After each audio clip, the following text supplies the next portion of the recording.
The American dream, or at least the glossy brochure version of it, always included a house, a crisp white picket fence, maybe a lawn you'd inevitably lose a battle with every summer weekend, a two-car garage housing one sensible sedan, and one vehicle bought purely from tax refund optimism. It wasn't just a structure, it was proof. Proof that you'd done it, you'd made it.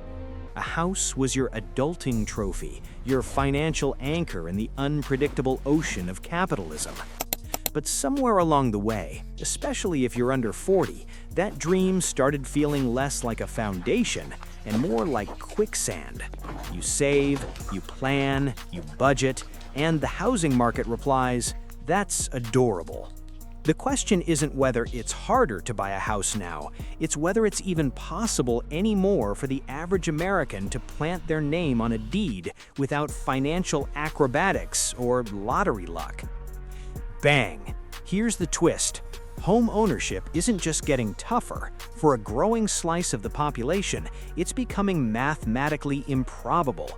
The gap between what people earn and what homes cost hasn't just widened, it's become a canyon, the kind Disney villains fall into at the end of the movie, except this time, we're the ones hanging off the cliff. Chapter 1. The Cast and Setting. So, who are the players in this story? On one side, you've got us, the American households, everyday people grinding it out, juggling jobs, side hustles, and that eternal hope that a tax refund might someday cover more than a weekend getaway.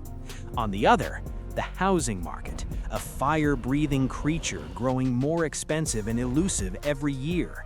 It's powered by two unreliable allies, wages, which plod along stubbornly like a turtle on Ambien, and mortgage rates, the drama queens of finance.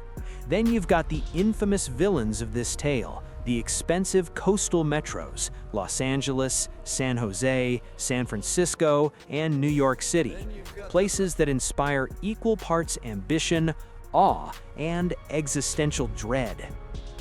Chapter 2. The Creep of Inequality. This crisis didn't burst out of nowhere like a Netflix plot twist. It crept in slowly, stealthily, over decades. No single explosion, just a quiet economic drift that started in the late 20th century and by the late 1990s veered completely off course. Let's rewind. When you were connecting to the internet with a chorus of screeching modem sounds.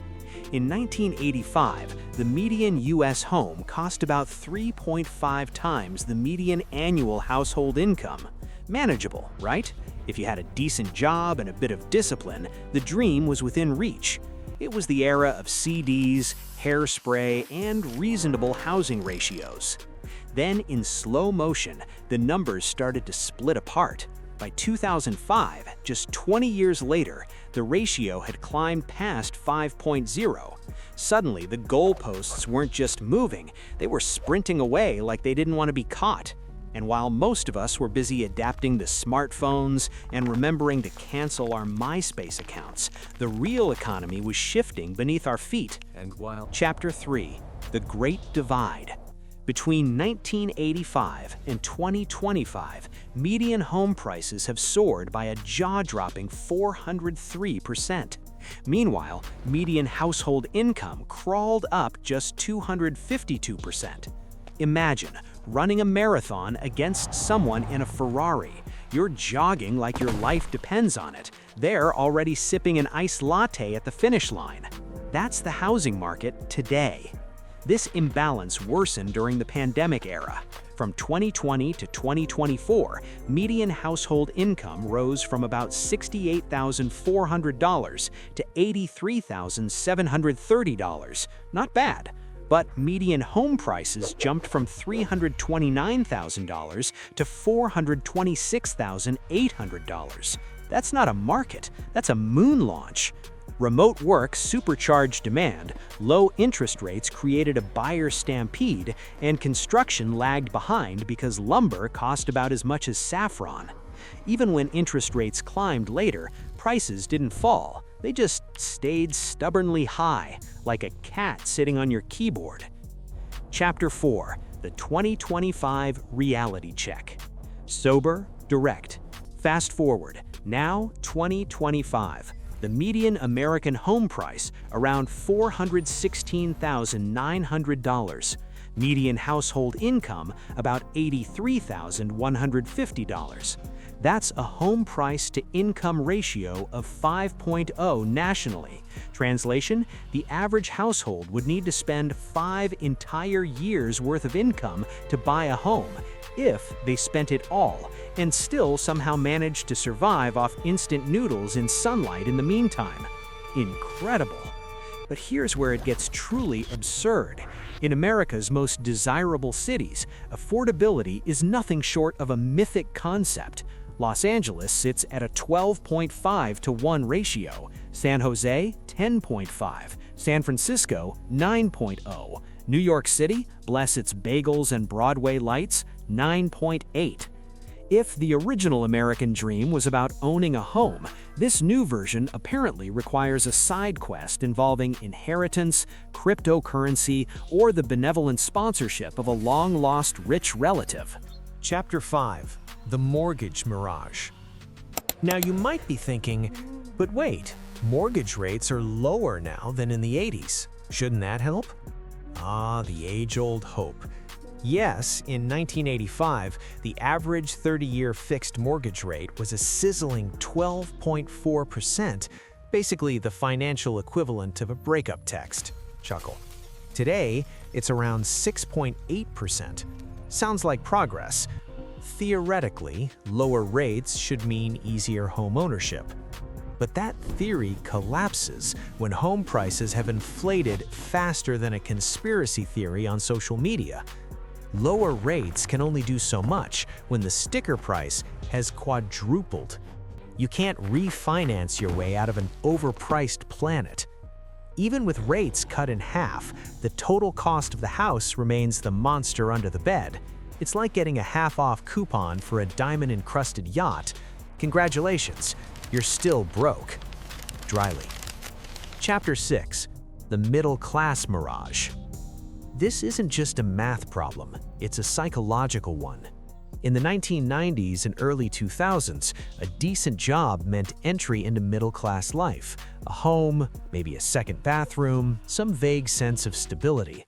Now, the same job barely covers housing in many regions. A teacher, nurse, or software engineer, once pillars of middle-income America, can no longer afford the neighborhoods they serve. In 2019, a family earning $100,000 could afford about 65% of homes for sale. As of 2025, it's just 37%. For those earning around $75,000, think teachers, firefighters, or paramedics, options drop to a grim 21%. In certain markets, that number is closer to single digits.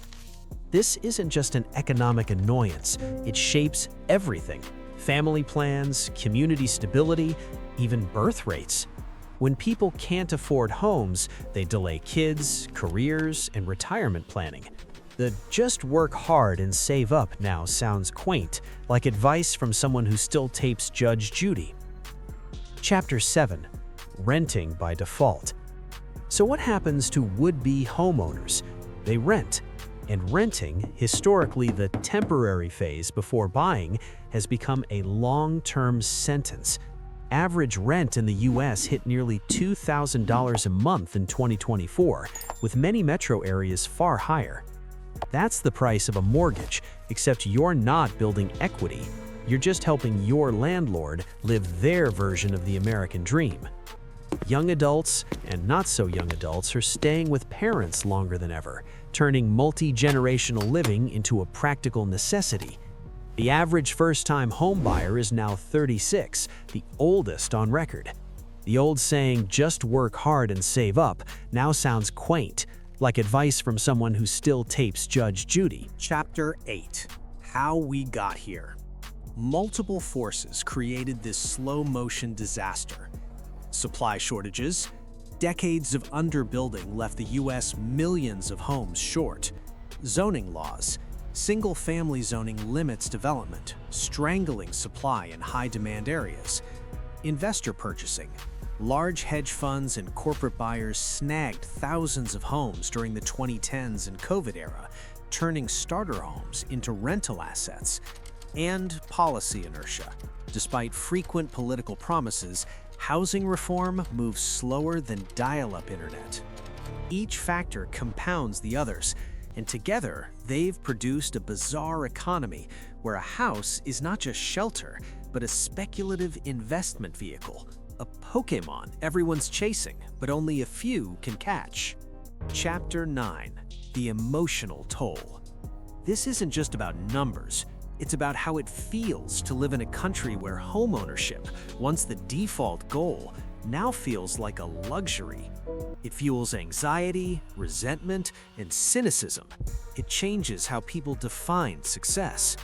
The new benchmark isn't, do you own a house, but can you stay housed without panic attacks? Each Zillow refresh becomes an act of emotional masochism. Each price-reduced tag feels like a tease rather than a hope. The dream is still there, but distant, pixelated, and fading like an old Polaroid. Chapter 10: Adapting to the New Dream.